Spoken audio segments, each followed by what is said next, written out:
Good evening, everyone. I'm Cecilia. I'm the moderator of this discussion panel. I'm very honored to be here for this discussion called Palestinian Views and Voices. For the next hour, we will be talking about the function of documenting Palestinian realities in the military-occupied West Bank and in the Gaza Strip affected by multiple wars. How do filmmakers and reporters portray their country? How do they choose the words and images to express their own reality to the rest of the world? Tonight we have a unique opportunity to share with three incredible guests. They all have different backgrounds, but one common vocation or common destiny: storytelling.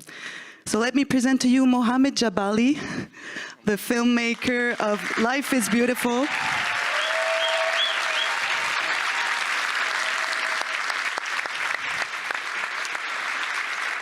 So, as we all know now, since we just saw your movie, you were born and raised in Gaza and faced multiple problems due to the unrecognition of Palestine in Norway, which also is the case in numerous Western countries. You are now pursuing your career in Tromsø, recognized as a professional filmmaker, BAFTA, and numerous other prizes winner. Thank you so much for being here, Mohamed. Farah Nabulsi, at the end. You are a Palestinian and British human rights advocate and fiction filmmaker, Oscar-nominated and BAFTA winner for your short film, The Present. In 2020, you were born and raised in London from Palestinian parents who had fled the West Bank after the Israeli military occupation started in 1967. You have worked in financial fields for years before entering the film industry in 2016. You have spoken and screened your work internationally at film festivals, universities, and at the UN. Your first feature film, The Teacher, has its world premiere in September 2023. It's a human drama set in a political landscape, a fiction based on thousands of non-fictive stories of injustice and inequity. I urge the audience to take your tickets to the screening of this movie, The Teacher, on Saturday, March 16, as tomorrow's screening, which is the Switzerland premiere of The Teacher, is already sold out. So take your tickets as quick as possible if you want to see it. Thank you very much, Farah, for being with us.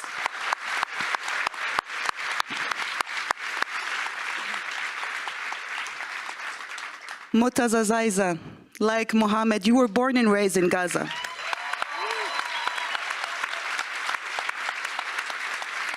You wanted to become a photographer to show the beauty of Gaza to the world, but instead you became one of the most important witnesses of the horror that hit Gaza following Israeli military response to October 7 attacks.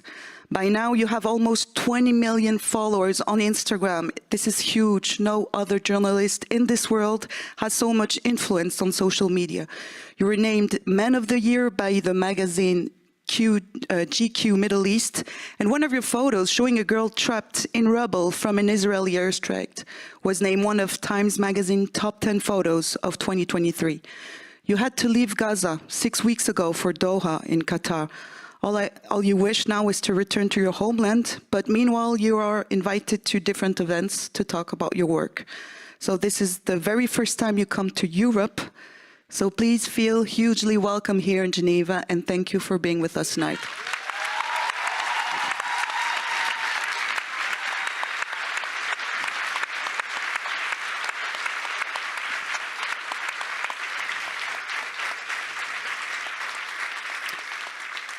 Let's start the discussion now with you, Mohamed, because we've just seen your film. It's your third documentary, which was premiered in November 2023. Why did you choose the title, Life is Beautiful? I mean, life is beautiful. It's always been my motto of existence. So I always said life is beautiful. In Arabic, الحياة حلوة. I mean, all the way, even like in like ending a conversation, we say like, bye, goodbye, see you tomorrow, life is beautiful. So it's something that I carried with me all the time, even in Gaza, like before it's been integrated in me. So I thought this is also the way that I want to see my life. This is the way that I wanted to maybe understand my life better by Life is Beautiful. Maybe this is the dream that I still trying to wake up from, and the hope of existence. What role do you want this documentary to play? Oh, excuse me, Motaz, do you want to say something? No. Go ahead. It's conversation driven, so anybody, we can, I think that's the... Just, I was going to mention that Mohamed's stories, he's one from 2.5 million. And believe me and him, I'm so lucky. We are very lucky. At least we had the tools to express about our stories, but there's millions. So now, couldn't tell the world about their stories. So we feel like it's our responsibility on us to tell other stories. So yeah, just want to say that. I mean, also that's why we are here. Also that's why we are breathing freedom, and the freedom that we wanted to see actually, and we still, every day we wake up and I don't know if I said in my previous film, Ambulance, which I hoped that it would be my last film about war in my hometown. And I feel that I failed because also it wasn't the last war, and it kept going on. And I said in the end of the film, I wish to wake up for a new day without feeling panic. I wish to wake up on a new day without feeling panic. And since then, I every day wake up on a new day, but with panic, not without feeling panic. Being here, it's always a thing that we kept dreaming about. Me, Mohamed, maybe Farah. But we didn't expect or we didn't wish to be here because of war. I always say that I talk about myself because I don't want to judge others, or maybe I don't give them the rights with my talks, but I was struggling. Maybe all the most two words that you heard in the film, Rafah crossing. I had a phone call here, a message that turned my day to a dark day because of the crossing. I was waiting for something. Usually I don't talk about my personal things, but after what I've been through, after what Gaza been through, I don't care. We already lost our privacy in life there. So it's not only Mohammed problem, it's not all my only problem. It's all Gazan problem. Still now. But now that you are free to travel the world to present your film, Mohamed? Really free? No. I need a visa to everywhere I go. I mean, in Europe, I have the permit. I actually applied. I'm invited to a big film festival in Toronto, in Canada. And the first time that I applied to Canada, also with Ambulance, I was denied the visa because I was in London, and the guy who rejected my visa was not satisfied enough that I will return. So that's why this is probably I don't know, more or less, maybe now he will be satisfied, or she, I don't know. But I applied since January and I'm waiting. I'm invited to in New Zealand, Sydney, all the world, but I can't every day to go on the website and apply for visas. Well, that's a problem. This is for me, the word visa bring trauma. I put it in a film to make you understand what does that mean. Maybe many others also dream of a better opportunity of going, traveling and stuff. But it's so complicated. I mean, just mentioning this, everybody's tightening it. Everybody's making it complicated and difficult. But we have if there is a wall, I know if you build a wall in front of me without me agreeing to this wall, I will climb to it or I will destroy it. So that's the way. Always you try to stop me of what I want to reach, but then at the same time, we try to break these walls that stands in our way. So Mohamed, did you have any idea that you would be one day considered as a stateless person? Never in my life. I was surprised. I never put in this term. You know, I was shocked when I chose that state. I was forced, unfortunately, to choose stateless. But maybe here we can say that in the world, there's a majority of countries who recognize Palestine, but the ones who don't are the Western countries. Not enough countries that recognize Palestine. I mean, like a few countries in Europe, Sweden and Spain maybe, and they're trying to push more, maybe Iceland too. But like you, it's just like you, I mean, what else should we do to be able to be recognized? We are dying every day. You see us all on TV. He covered like everything. I mean, I don't know what to show you more. Like, I mean, I really. You show your film. This is. That's what I'm trying to do. In what role do you wish that your film could play? What role do you think your film could play? I mean, it's important to role of reaching people and changing their mind on our life, and that we are like, we just call for the right for everybody. I want to feel like anybody here who can be waking up normally, travel wherever you want. Of course, like then it's decision. Like when I get my freedom back, I can decide then if I want to stay in Gaza or leave or go to the West Bank. I never been to the West Bank. I know how much I'm recognized as a filmmaker, and if there is film festival there, I want to go and attend and do. How? I don't know, I need a permission maybe tomorrow's Ramadan, but inshallah, let's pray for that. So because of this, we discovered that there is an area in Texas called Palestine. Because of Facebook, you put your location on Palestine, Gaza. No, Palestine, Texas. No, it's Palestine, but there's... And also, for the West Bank thing, I applied for permission to go to West Bank because I used to work with UNRWA USA as a producer in Gaza Strip. And they applied for me to go there to do some work in refugee camps. They applied the first day, second day I got denied. For security reasons, yeah. And I now maybe denied forever. So it's really separated. Nobody can go from the West Bank to Gaza. Our friend Farah from Nablus originally, I meet her. She's a Palestinian. I have many friends from the other side of Palestine that we're really close friends, and we just met here in the diaspora. We can meet in every place in the world, but not in Palestine. Farah can come to Gaza, we can go to the West Bank, or you can go to Jerusalem. Maybe if you have cancer, you need a treatment, you can apply and wait. Maybe you'll die, or you will die in Jerusalem, and then you will die. No one went there and he got healed, actually. So, no. So, or you need to be like 70 years old, you can't move even.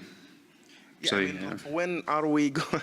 Sorry, it's not sorry actually. It's just like when I should be, like I don't want to be 60 and 70 until I reach that level of being able to. I really I mean, it's like we faced what we faced, but we're still calling for it. We're not gonna. We're not okay. We feel we look tired maybe, or we feel tired. We are exhausted and we are in pain. At the same time, we will never just like bow down. We will keep fighting until we reach this goal. Apart from all the problems that you have been documenting for your film that you showed us, did you find other obstacles to produce your film or release it, knowing that the last war had already started? I know that we are online, but I don't want to mention that broadcast that told me.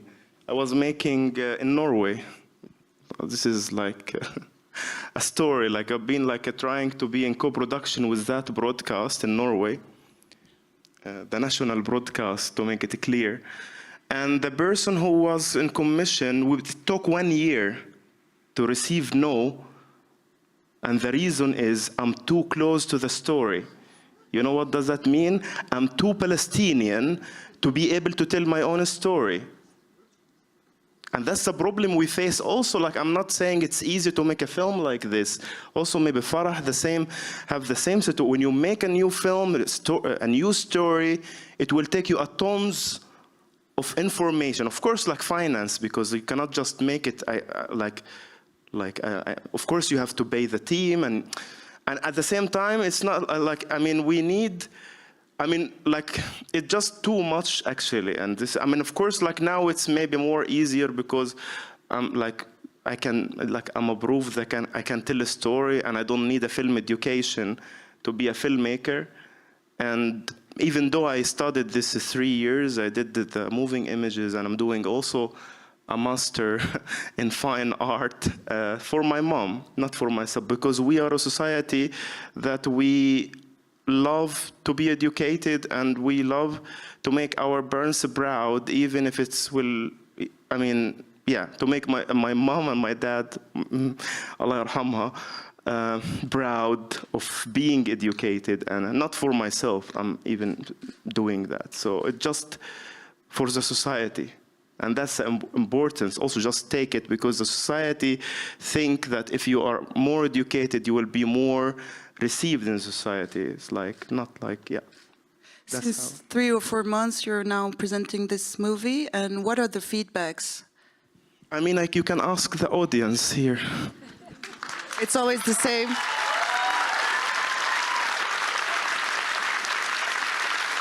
Yeah, thank you. Farah, you have studied finance, worked in an investment bank, and then built a children-focused business before starting to work in the film industry in 2016. What made you decide to become a filmmaker? Well, so I'm Palestinian by heritage, but I was born, raised, educated in the UK and London. And I went to Palestine many times as a child, but I went, and then 25 years, nothing, around the first Intifada. And then I went back for the first time as an adult around 10 years ago. And despite knowing very well what was taking place there, I witnessed it with my own eyes for the first time as an adult. And it hit me. It's a colossal injustice. I witnessed the discrimination and the oppression in what is militarily occupied and colonized territory, and throw in a mix of apartheid as well. And I was really blown away by how institutionalized and systematic and brutal it is. And so it took me a couple of years of my own personal therapeutic writing. But what I realized is I wanted to express myself creatively about what I had seen and felt and witnessed. And to be honest, on a very personal level, it's a means for me to deal with my own personal pain over this, and to use the creative process to channel, to process, to cope with the injustice that I had witnessed. And there is nothing more cathartic or spiritual than to create.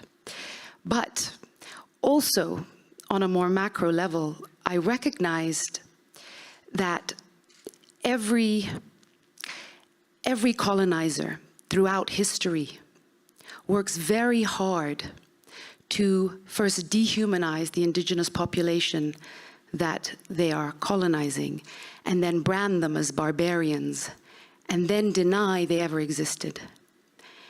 And Israel is no exception to this. So I recognized very quickly that it was so important to reverse that dehumanization.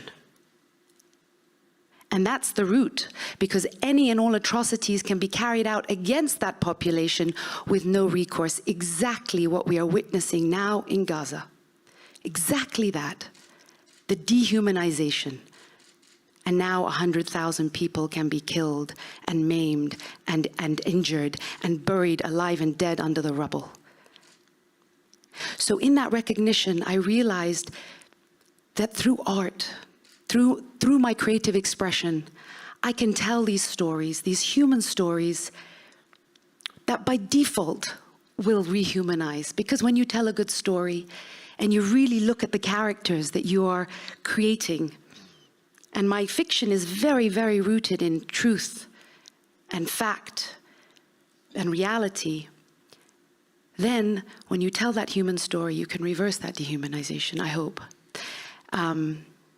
So it was two levels. How can I cope with my own, trauma in my own diaspora or in exile? We don't even say in diaspora, in exile. We are Palestinians in exile. But also, how can I reverse, as a human being, not as a Palestinian, I recognize the severe dehumanization of the Palestinian people. You have then founded your own production company and released in September 2023, The Teacher. This film is about military occupation, house destruction, settlers' violence, and unpunished crimes. But it also shows the need to resist of people who refuse to kneel down to injustice. So to whom do you address this movie? For who is it to see? For who is it to see? Okay, first of all, I just want to say something. For me, the film is not about those things, by the way. So tell us, what is your film about? I mean, hopefully some people will be seeing it tomorrow and on the 16th. So the socio-political elements that you just mentioned and that landscape is present in the story, and it's integral, don't get me wrong. But my focus is on the personal. And it's a deeply human story centered around specific characters. And that's what I'm interested in examining, the human dynamics, the emotions, the let's say the choices and the decisions the characters make. And so it's that what I'm looking at, not everything around. The landscape is built so that as audiences, when you're a storyteller, you want people to understand those characters deeper. You want to understand their lived experience that much more. And so I felt I had to create that landscape because most people have either no idea or they definitely cannot, even if you tell them, they cannot imagine it. But in film, in cinema, you can create that world for them. So that's what I was doing. The film, for me as a filmmaker, my film is for audiences. It's about taking audiences on an emotional journey into the lives and experiences of those characters.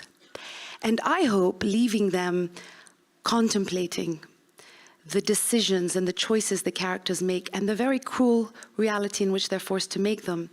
But I have to be honest with you, as Israel is conducting a genocide right now in Gaza, I hope and I believe the film has the capacity to lend a context that is very important, that seems to be missing from the discourse. And so really when I say audiences, I hope in my heart, and the beautiful thing is many people who've seen this film so far also hope for this. They say the whole world needs to watch this film. Not because it's my film, but because what the film says and the lived experience. So I hope it's for everyone. I agree totally. I loved your movie. Thank you. And I've read that you shot in Nablus, in the West Bank, occupied, military occupied West Bank. So how can you shoot a film in these conditions? Yeah, it was. I won't lie. It was the hardest experience of my entire life. Making cinema, independent cinema, is very, very difficult anywhere in the world. And you have the practical, logistical, financial problems and issues like any other film. But on top of that, like you said, if you're having military occupation and settler colonization unfolding around you in real time, then you've added even more problems to the mix. Like, yes, okay, Israeli military checkpoints or roadblocks. And it's frustrating, and you lose money and those kind of things. But that's I signed up for that. I knew that those are the kind of issues I would have. What I wasn't ready for as the challenge really was the emotional, mental toll of making a film that is set in a very harsh reality, shooting that film in that reality with that reality unfolding around you. An example of this that I have given is during our shooting period, we got word that illegal Israeli settlers had descended onto the village of Burin, and they started to burn the olive trees there. Now, the teacher is from the village of Burin, and without ruining the film, there is a moment where the trees are being burned in the film. So the dynamics there are you can even see the smoke. You know, it's or on my way to work one morning at 5 in the morning, I passed by a couple and their 6 children, and they were standing in front of their freshly demolished home. So you're trying to do justice to the injustice that's playing out in reality. It's not a period drama. It's not a film that I'm making from 50 years ago, 100 years ago, 200 years ago. It's happening today. It's been happening for decades, but it's still happening today as we were making this film. I could go on and on and on. I'll save that for the Q&A tomorrow. So there was just so much overwhelm in making this film, but we got to the finish line. During the whole story, you also show the pain of the parents of an Israeli army hostage detained by Palestinian resistance. So it's really, how do you say, fou? It's crazy how it's so close to the actual situation. And why was it important for you to show this other side also? Well, you've just given away a bit of my film. No. Look, I don't know. I don't know if I agree with you know how you've said that, in the sense that I believe that if you're telling a story and you're doing it from a truthful place, if you are let's say your main characters are humanized, I personally don't feel the need to dehumanize anyone else's pain or suffering. And in this particular story, there is a little bit of a parallel. Yes, there is a parallel story that's a subplot where a father whose son has been captured. And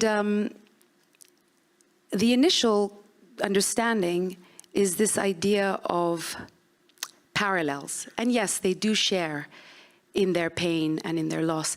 And yes, it is very close to sort of what's happening now, where we have about 150 hostages inside Gaza, and we have around 7,000 hostages in Israeli prisons in military detention of Palestinians. 50 hostages where? From Gaza? No, I said there's 150 in Gaza and 7,000, whatever, the exact number now, I'm not 100% sure. More than this. No, 150 Israelis. I'm sorry, I thought the Palestinians. Focus with me, focus. 1,000. So I said, and Palestinians, there's over 7,000. Actually, the number is more like 10,000 now, because in the last few months in the West Bank, they have been rounding up, the Israeli military have been rounding up every day, dozens and dozens. So there's around 10,000 actually, from what I've understood, the latest count. Way more after now with Gaza, because they Well, prior to Gaza, it was about 5,500. The Israelis, I believe they are now 80, less than 150. Some of them went in have been killed, released, and most, the others got killed by Israelis. Israeli themselves. bombing, yes. So they are less than 100 even, Yeah. so I believe. Yeah. But I mean, we have so this idea of hostages is something. Yes, I'm not a prophet. It was inspired by a previous story of an Israeli occupation soldier who was abducted, and he was released for over 1,000 Palestinian. This one soldier for 1,000 Palestinian political prisoners, hundreds of whom were children and women, and those under administrative detention who are held without trial or charge. Anyway, so I didn't expect that, but the point being that these two fathers, yes, on the individual level, what I found interesting is that the idea of losing your child or not being able to find your child is universal. That pain, I will not claim it as only a Palestinian pain, but I certainly won't let Israel claim it as only, an Israeli pain in that sense. So that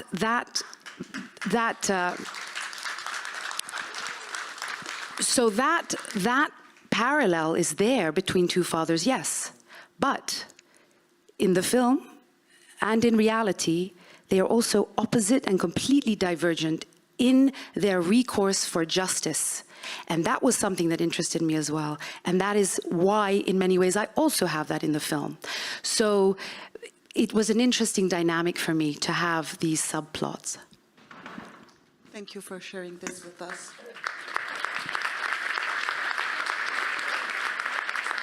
Motaz, unlike Mohamed and Farah, you have been working, who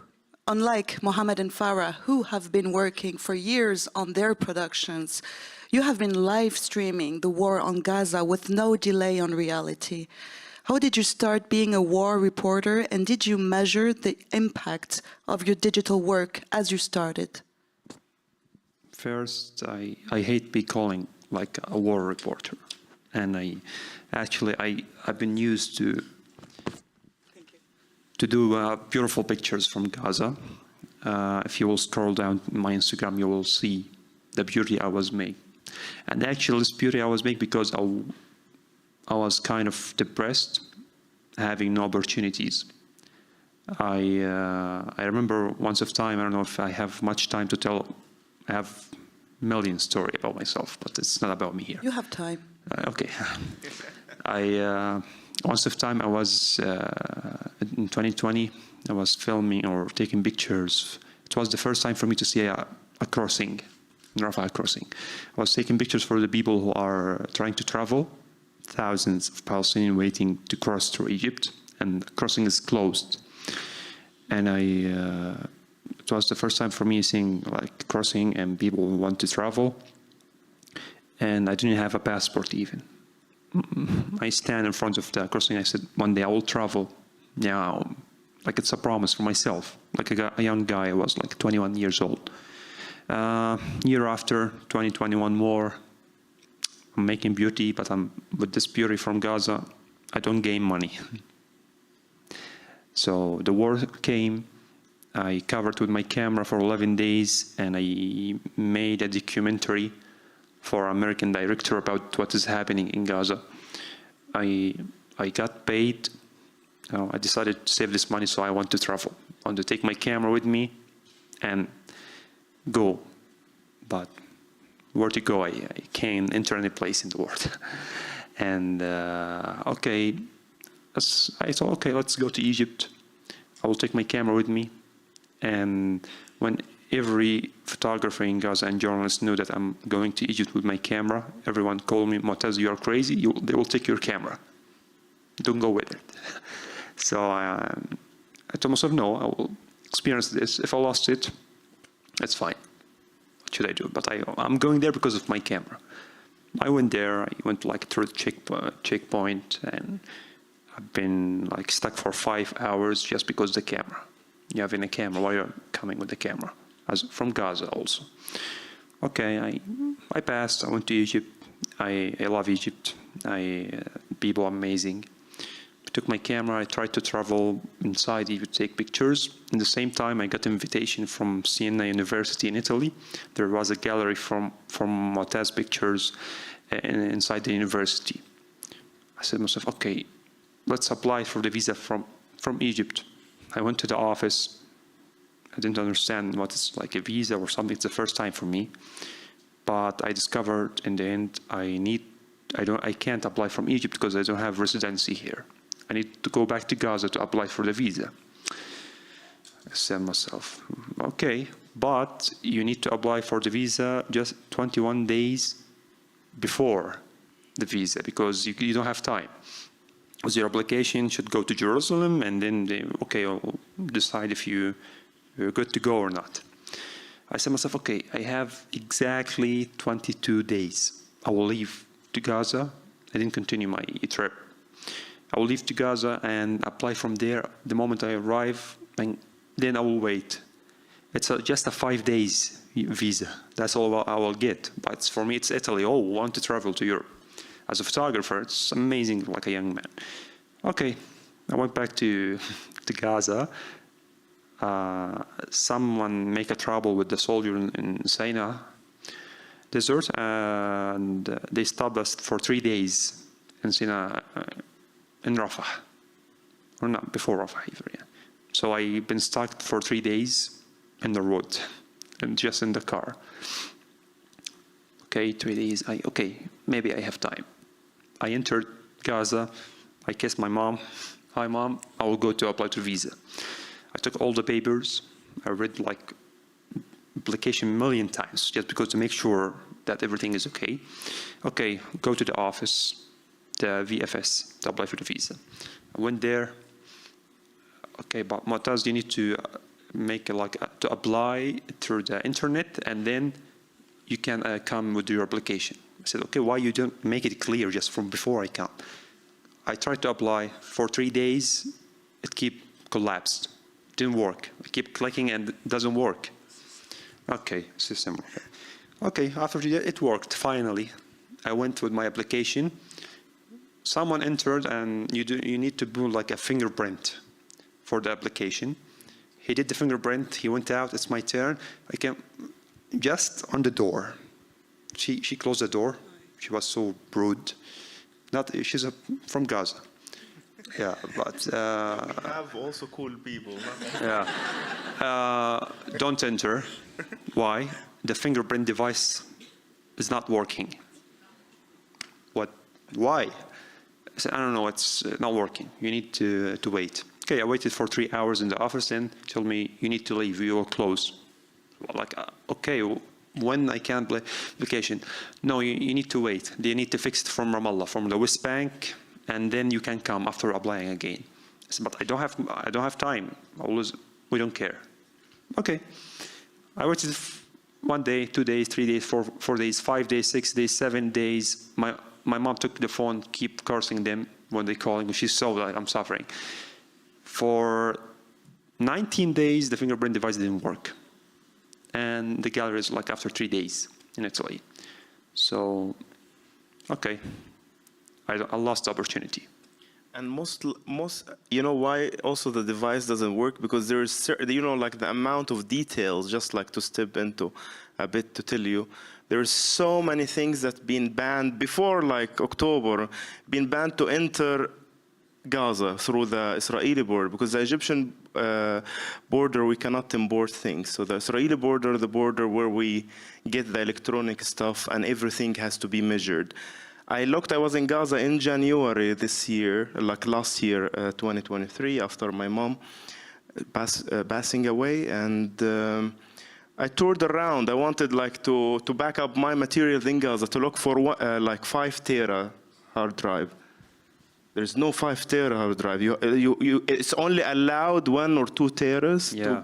To just see the details of life, that like you can go here buy like 10 teras and nobody cares. But I had one for 4 terabytes, but I paid like $1,000 for it. It cost here like $100. There's so many details, stories, lies of between the details of our lives in Gaza. And the story he told, like probably like many people also like lose so many opportunities for just because of the border situation or the system failure. Because also there is no representation and consulate offices in Gaza.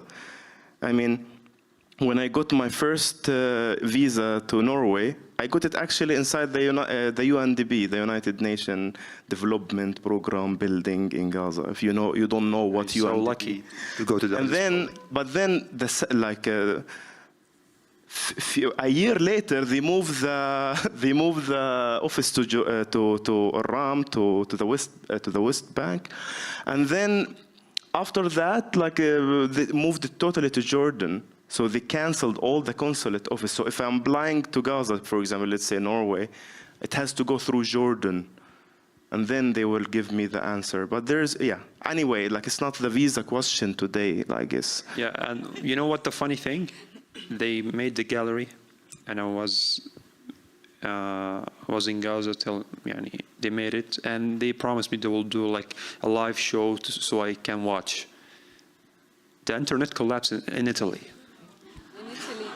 Till now, I didn't know what they showed. Where's my pictures?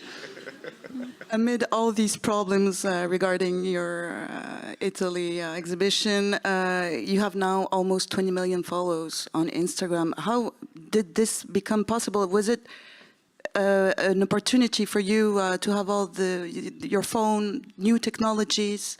How do you explain that so many people follow you today? Something you need to know that it's not the first war I cover.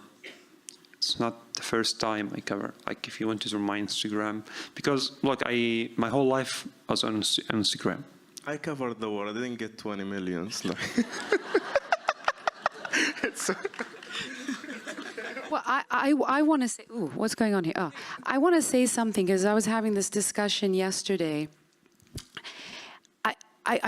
There's a lot of journalists in Gaza, and I salute every single one, alive and dead, because we know over 150, I think, have been killed. But one thing to point out is Motaz is an artist, and he has been taking photos, as a passion prior to all of this.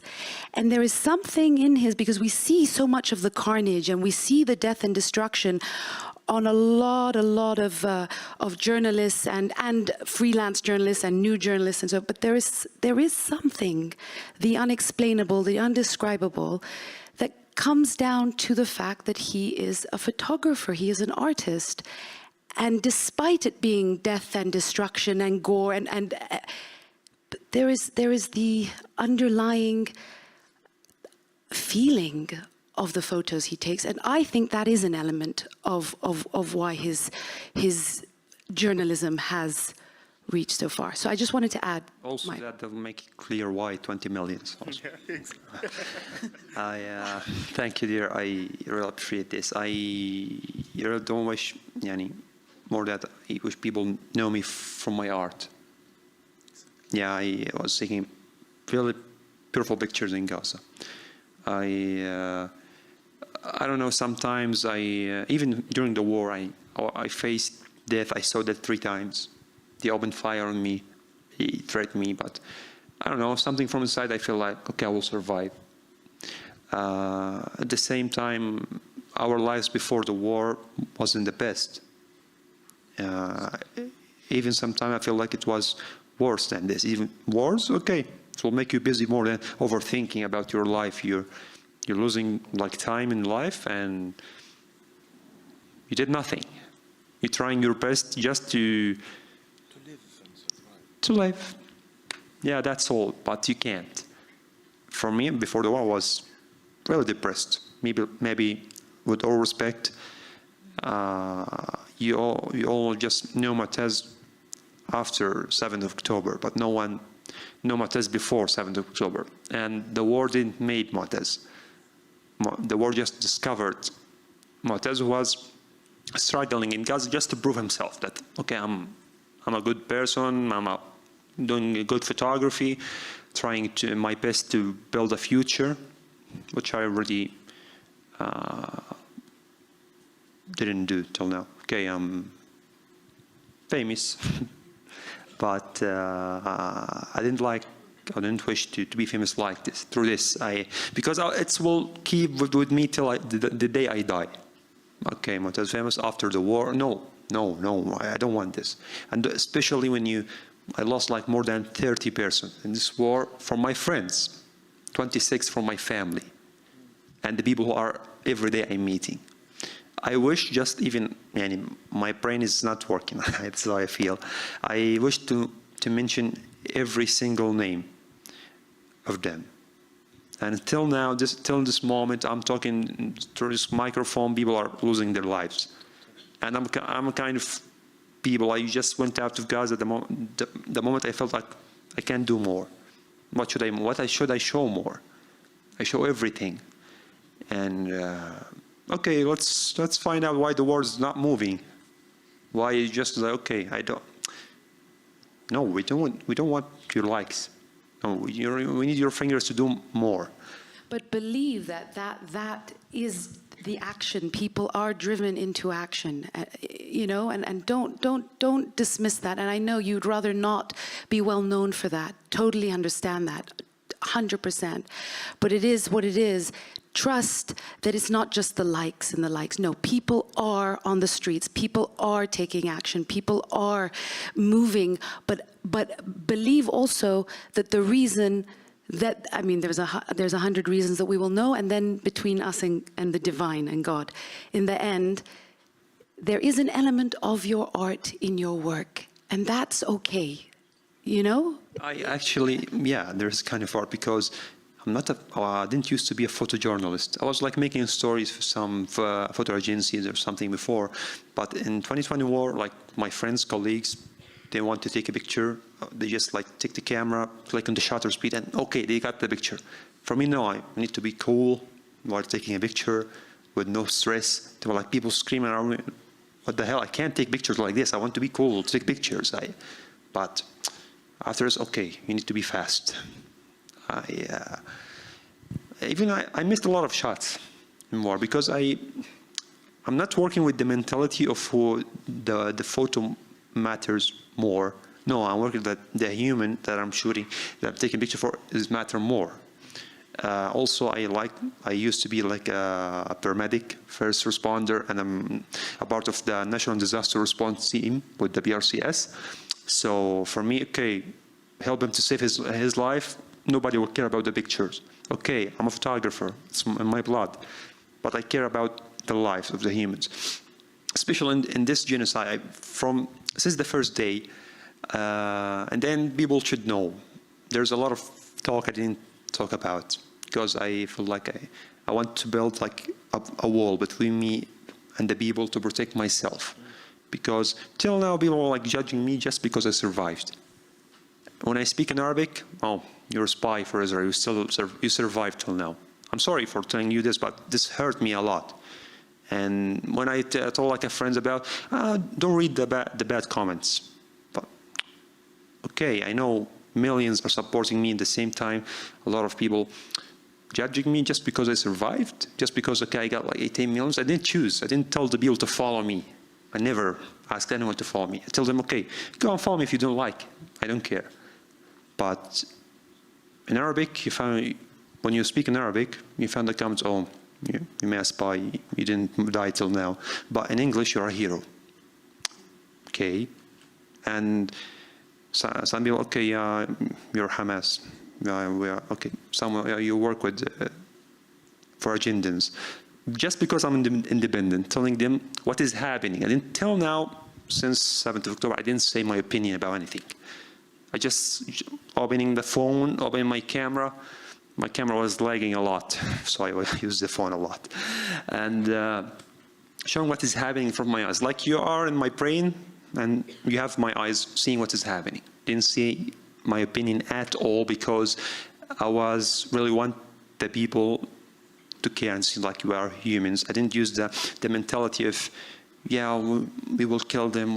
No, I just was showing because I know how the world run, which is, believe me, I lost my trust.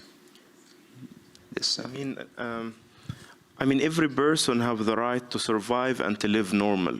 I don't see like, I mean, in our society, I mean, we all deserve to live as, again, I say it, like to anybody else. Like, and for us at this moment, like of our life, we can't see the life, even here. Like, it's not like when you ask me or ask also all my fellow friends and how are you? Like, I mean, we really don't know how to answer this question. What about this question? Whenever I meet someone, how do you feel? It's the first time for me to meet him. How should I tell you what I feel in the first meeting? I'm sorry, but I don't have. Just I know I respect that people care, but okay, I feel good. Thank you so much. I will leave. This is what I will tell you. I'm not going to tell you all the story of all of my pain. Every But single. Motaz, we're processing a genocide. We are all trying to process a genocide. And so everything you're feeling is totally legitimate, understandable, expected, and we're all set on fire every few minutes. And you've lived it. We've just been watching it. So, you know, I don't know how you have the courage to. I mean, this is also. I mean, just I want to add, and it's more important than ever to speak, because when you were in Gaza, you had carried an important message, and when you are outside of Gaza, you carry even more. But you have the total right to breathe and to live as normal as you can, even though it's difficult. For me too, for you, for her, for everybody who have like a family member. But at the same time, we all like after this 5 months, we cannot even mourn, we cannot even feel, we cannot, like how much, like when you receive news every day, sad news, bad news, every hour, every second, that can be also the next second, the next hour, that could be someone you know, someone you love. Yeah, And add to this. it's always easy to talk about, easy to say, more than how do you feel. I'm sorry, but since I went out, I didn't even have a break, at least. Maybe I slept for 2 days, was so tired. And okay, there is food. I sit in front of food. I like I have a problem with him. Oh, he's like a guy, I have a problem with him. No, I can't. When I see food, I want to throw back. I can't eat. I'm telling you what someone from a genocide feels. I can't eat. I feel always like disgusted. I want to throw back, throw up. Sometimes I feel like I want to hit someone, but I can't. You can hit me, it's okay. No, We'll it's figure gonna it hurt. out, Everything around you, like you feel, don't have a taste.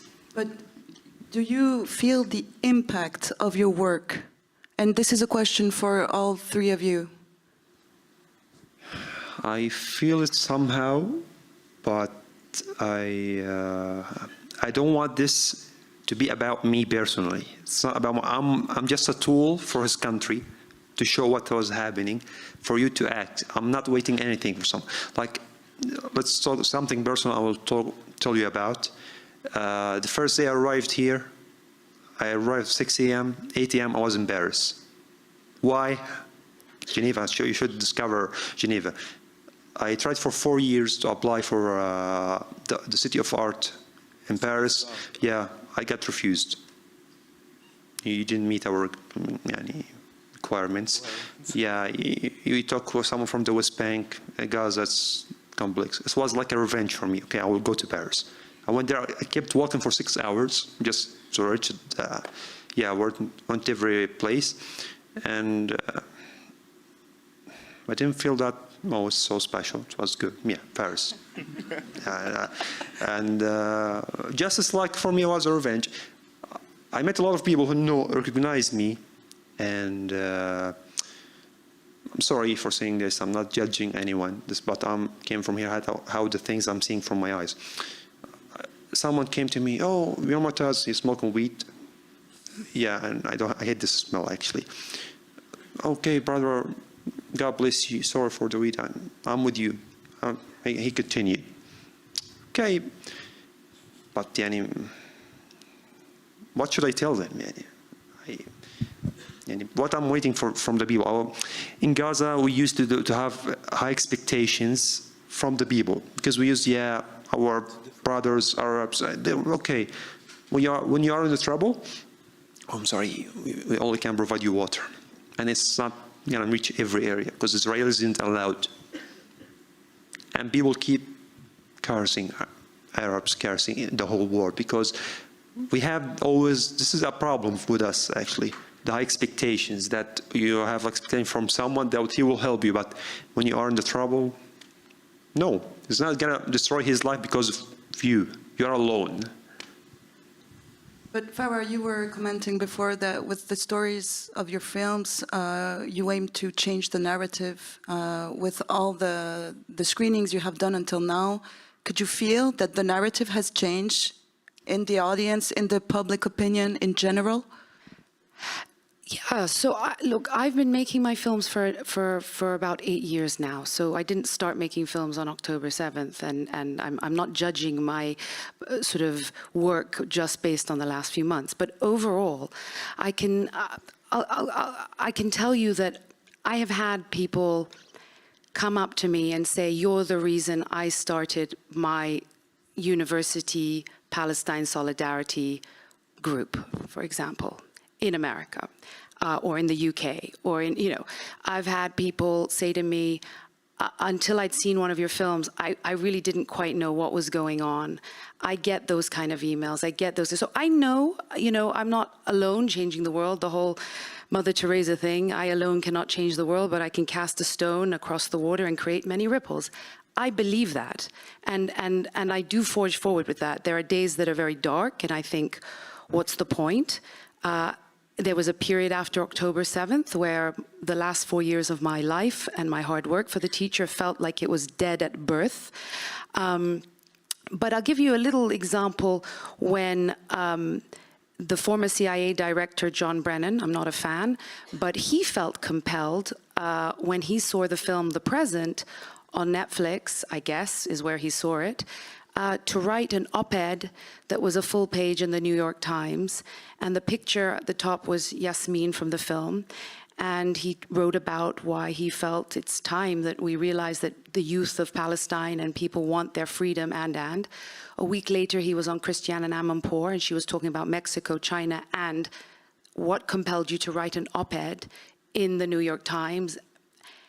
And, what I realized is that that same week, Human Rights Watch and Amnesty International, the most credible human rights organizations on the planet, had come out with their reports on, that what we all knew already, that Israel is an apartheid state.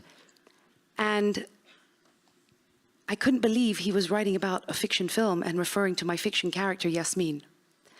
So it really, really hit home how sometimes, with the storytelling, with the films, it's an entry point and it's a way to engage. The film was brought up in the Houses of Parliament in the UK and in Congress. So I believe that it's not just my film, it's a collective, it's like an ecosystem with the NGOs, with the BDS, Boycott, Divestment, Sanction movement, with the filmmakers, with the artists, with the music, with everything. But I do believe it goes in the right direction, and I believe that all our work in every capacity does make a difference. That is why we are witnessing on the population level, globally, the vast, vast majority of people are outraged. I mean, it really is.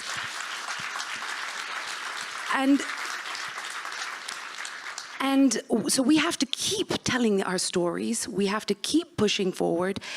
And this is where I turn to Motaz again and say, it's horrible. This is why you are here. It really is.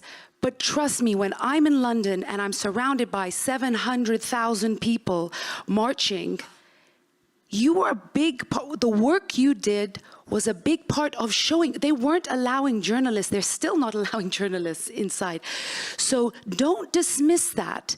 It is changing, and it's so painful and unfortunate. We are witnessing the forced, deliberate starvation. We are witnessing, but the cracks are there, and it will crumble. It will. It has to end, and it will end.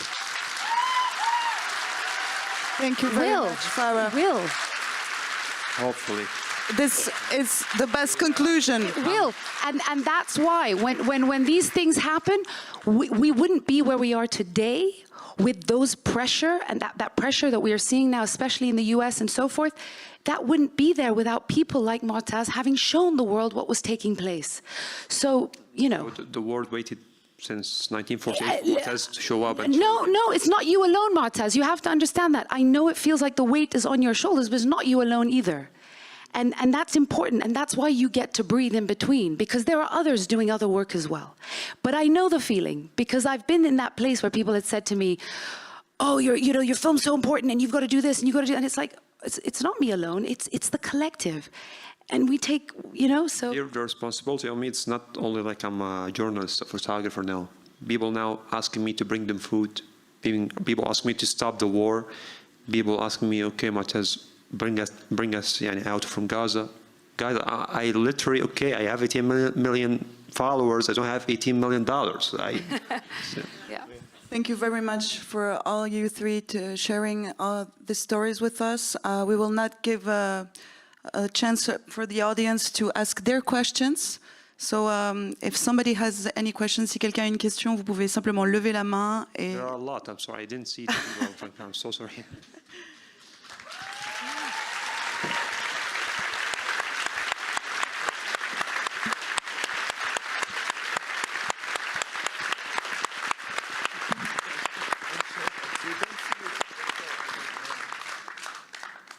Oh, une question là-bas, juste devant moi.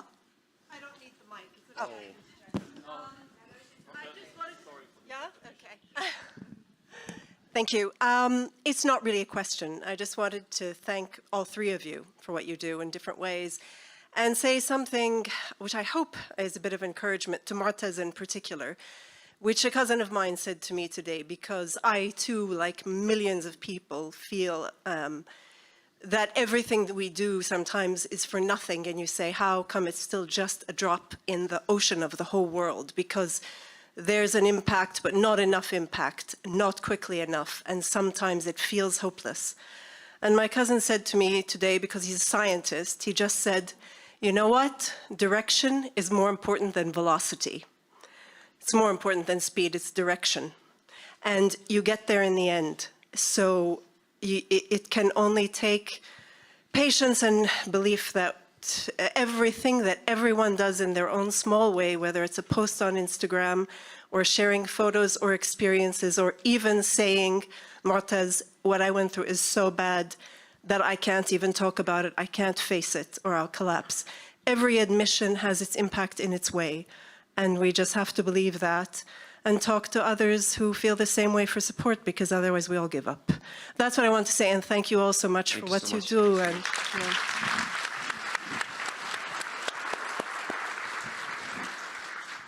There's Steph. Au fond, à gauche.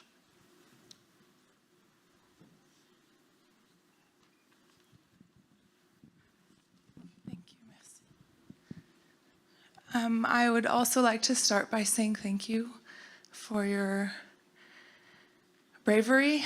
I mean, words fail me. I don't know what to say to you, Motaz, as well. I've been following you for quite some time. So I'll just ask my question. I work with students, I work with young people, with a lot of young people around the world. And here in Geneva, I work in social change. I work in all things diversity and inclusion. And I currently have a lot of students who are young and also realizing what the reality of the world is. They have access to social media, and thanks to people like you, they are seeing what's happening. And so with what they're seeing and with the opening of their eyes to reality comes disappointment in the silence and the complicity of the adults in their lives, in the institutions that they live in. So my question is a broad question. Do you have a message for my students and any young people around the world who want to see a different future, not only for Palestinians, right now, very much so for Palestinians, but for everyone who is living under oppression? Thank you. Okay, I'm not the best to give advices, actually. I need someone to give me advice, but thank you. For their life, just wait now, let's put Gaza aside now. For their lives, just I want to give them advice that from the things I've been through, that don't ever wait for luck. Believe me. Okay, after all of this, now I did something in the end. Sometimes I should show some respect for myself, for what I did. Don't ever, for your students, for everyone who's hearing Motaz, and trust Motaz's words. Don't ever wait for luck or even to wait. Go for anything you need. Go. Believe me, I don't want to swear or something, because I believe people trust Motaz, trust Motaz's words. Because of that, I respect myself. I need to respect myself, because now I'm something for people. So I need to be good. Before all of this, I was so desperate, so depressed, looking for a job, looking for opportunity, and keep imagining myself. I keep listening to Hall of Fame. I don't know if someone knows the song. I keep imagining myself with this song. Like I spent 7 years hearing the same song on my way to the college, when I'm sitting in my favorite cafe, and just hearing the song, imagine myself. This is what was my life. Okay, don't have opportunities. My future is blurry, but once of time, everything changed. And you don't know how. About Gaza, just I wish everyone, every human, to be himself. Believe me, because if you're a real human, you will be on the right side from the story. And you don't wish in the end to be at the bad or the wrong side of the story, because the history, believe me, will destroy you. And yeah, so if you will be a human, believe me, they will read and they will know. But just don't ask him to go to Google, because they already Zionists who made Google, so you will not find the realities there. What I did and what other from my colleagues did, it's just showing what is happening on the ground, and the people was just waiting to see this, because they were blind about what's happening in Gaza. I know it's happened on our destruction, our death, but in the end it happened. We can't go back to in time, or else it happened. What should we? Okay, do your best now to do your duty to your country, so at least the people understand well. I know. From inside, I wish the war to stop. I need people to act more, but I know that everyone is doing his best. And while you're doing your best, thank you for being you. That's all.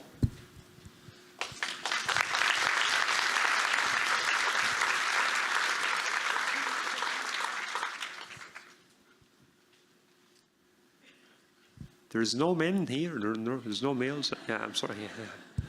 Yeah. Sorry, but Thank you. Mohamed, Mota, Farah, thank you very much for your work and your presence. I have a question for you three. Do you think that those who decide will let your generation or younger one to build a federal state in Palestine and Israel, like a state like Switzerland, where Jewish, Muslims and Christians can live together? Thank you. Who want to answer? I mean, I can start at least. Okay, like I can say like.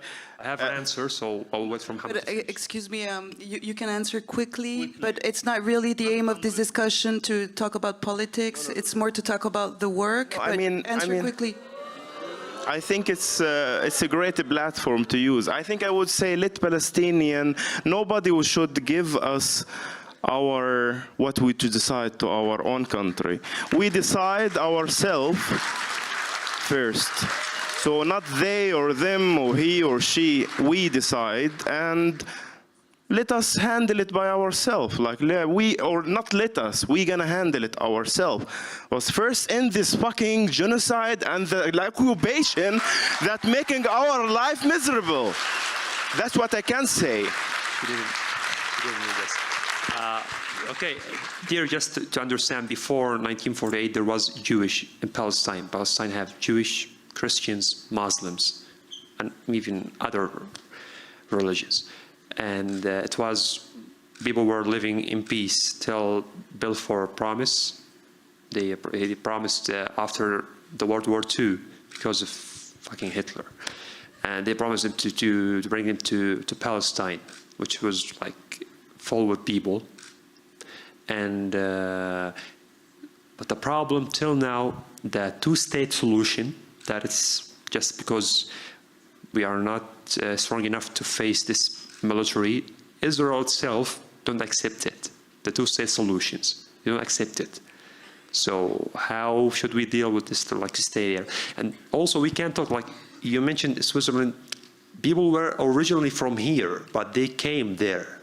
It's our country, and they wasn't there, but they came from Europe to Palestine, from everywhere in the world. And I would like to call Israel like a state. Till now, they don't have borders. There's no clear borders to Israel, so it's not a state. But they recognize Israel as a state, and me as a stateless. Yeah, from Texas.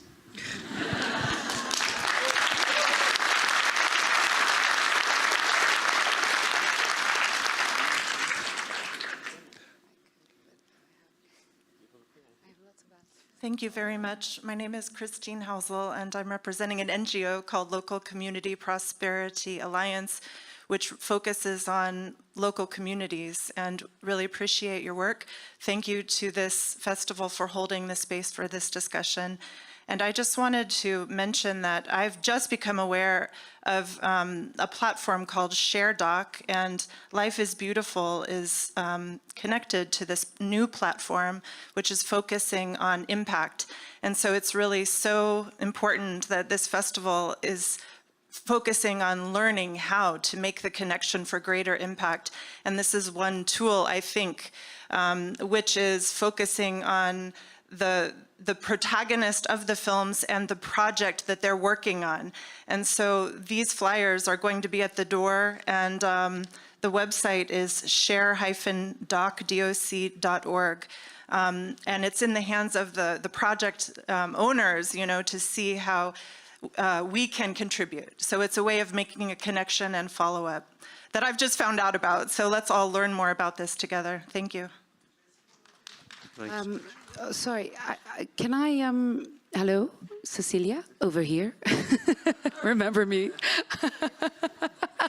Is it God? In the audience. I just want to add something to do with the young and the students, and it kind of connects with the issue of a one state and a two state. And just to throw in there, I think it's just so important to teach. I'm not sure how young these students are, but ultimately the youth, to be active, to get involved.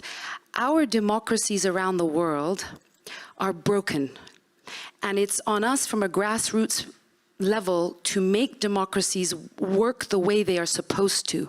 You have to force the hand, and it doesn't happen by feeling bad and just sitting on our butts. You have to get involved, you have to get active. It's all about action. So I would say that is what you need to encourage the youth of tomorrow, as it were, to be. And so when we talk about a one state, two state, we are already in a de facto one-state apartheid state, okay? A two-state solution with compensation was a beautiful idea, and Israel insisted for decades to continue to expand its settler colonial endeavors, and they've been building illegal settlements all over the West Bank and blockading Gaza for 17 years. So they have created the facts on the ground with over 600,000 illegal Israeli settlers all over the West Bank, not inside historic Palestine, not inside Israel, where 78% of historic Palestine became Israel through ethnic cleansing in 1948. Okay, so that state exists. It's a de facto apartheid state. The question now is, do we take action and put the pressures and get involved and make democracy work the way it's supposed to in America, in the UK, in Europe, to insist that it is no longer an apartheid state, which means dismantling occupation and colonization. Of course, first, a ceasefire, stopping the genocide, but, and so in the end, it looks like we are already in that one state. It should be a state that offers freedom and equality and democracy for all, with anyone, with any religion or none. That should be the ultimate thing if there is no dismantling of the 600,000 illegal settlers in the West Bank. We now have time for one last question. So, juste là. Thank you so much. Thank you everybody for being here. And yeah, day 155, I think, of this genocide. I agree with you, Motaz. I don't know what is left to say, actually. But since we are in Switzerland, and since there's also a lot going on in Switzerland, what do you expect, like, from Swiss government to do, actually? To send chocolates for Gaza, because people really miss chocolate. Believe me, I swear. At least. No, we are here in Geneva, where it's like the mother of NGOs, mother of United Nations office, and I don't know. They should act. They should just do their job. That's all. Yeah, just do their job.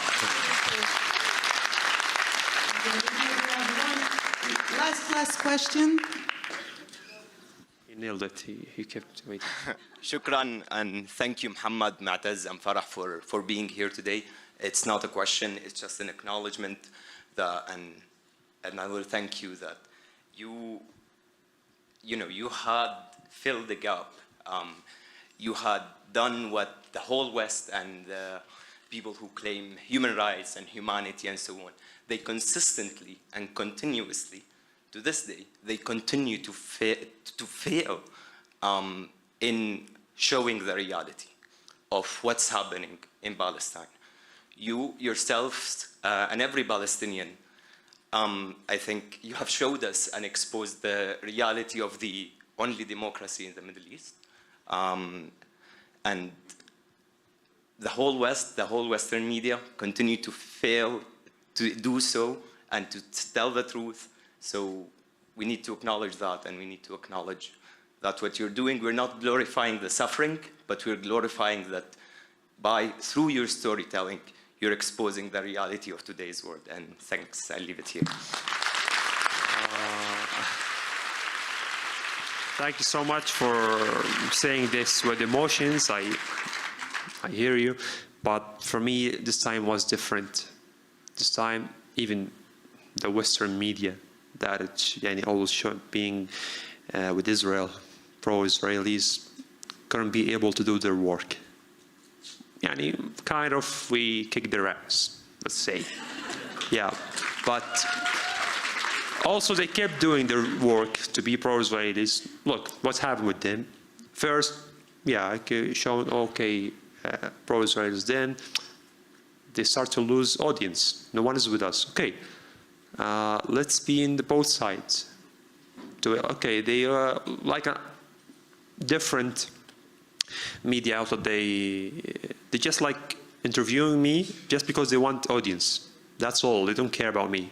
Just because they want our audience to accept, we have interview, and we are on the both sides. We are neutral.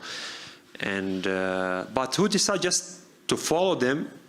Leave him alone. He want this. He choose this. He don't want to hear reality. He want to hear what he want to hear. That's all. So why to care about these people? People who just want, I want to listen from this side and don't trust anyone else. He don't want to discover. He's so, how to say, lazy. Sorry, I keep forgetting vocabs. He's so lazy that he don't want to move his ass to change the channel to check what is happening. So leave him alone. We don't need him. He's like this. What he choose to be like this. So yeah, but this time was different. Even Western media. We are here in the Western media.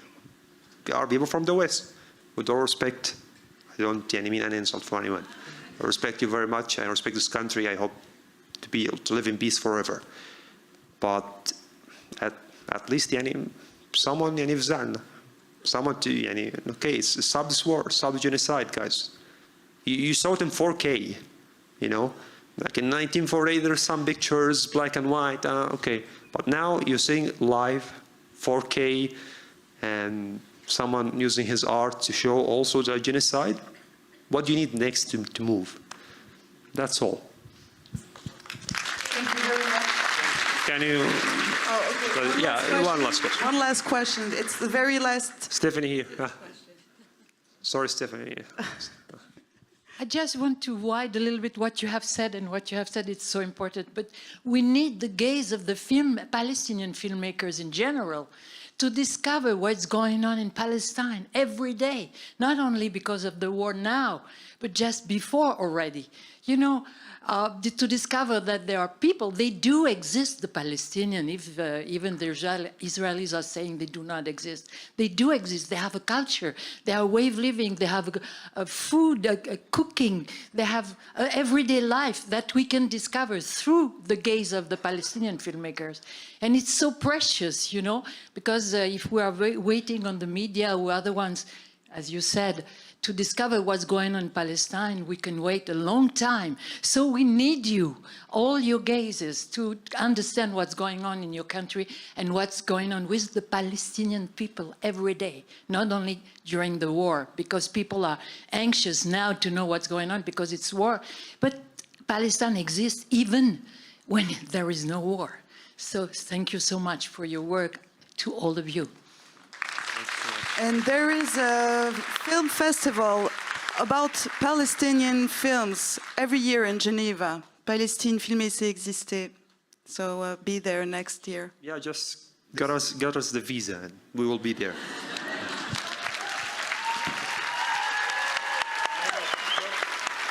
Free us from the visa. Don't give us a visa. Free us from the visa. Yeah. Salam. Okay. Yes,